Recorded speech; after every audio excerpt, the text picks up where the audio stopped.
மற்றொரு அண்மை செய்தி.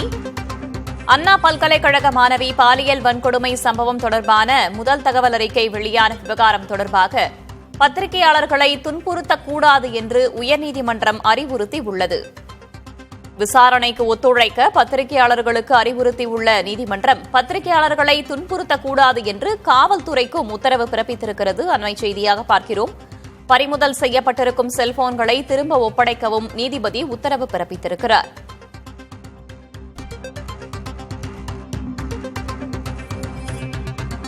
அண்ணா பல்கலைக்கழக மாணவி பாலியல் வன்கொடுமை சம்பவம் தொடர்பான முதல் தகவல் அறிக்கை வெளியான விவகாரம் தொடர்பாக பத்திரிகையாளர்களை துன்புறுத்தக்கூடாது என்று காவல்துறைக்கு சென்னை உயர்நீதிமன்றம் உத்தரவிட்டிருக்கிறது.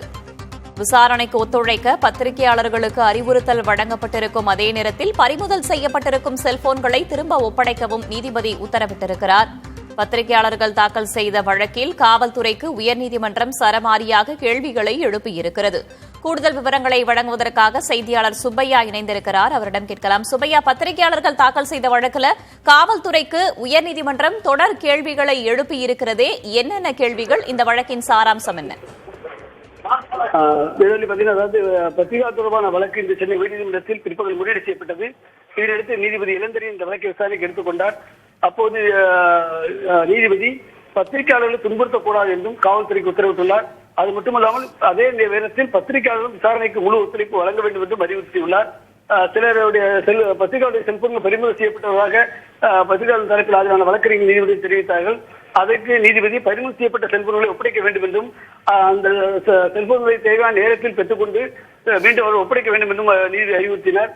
அது மட்டுமல்லாமல் காவல்துறையினர் விசாரணையின் போது பத்திரிகையாளரிடம் குடும்ப விவரங்களை எல்லாம் கேட்டுள்ளதாகவும், ஏன் அவ்வாறு அந்த அதாவது எத்தனை கூட உடன்பிறந்த எத்தனை பேர், தம்பி, உறவினர்கள், மைத்துனர்கள், அவருடைய சொத்து விவரங்கள் உள்ளிட்ட பல்வேறு விவரங்களை கேட்டிருந்ததாக தெரிவிக்கப்பட்டது.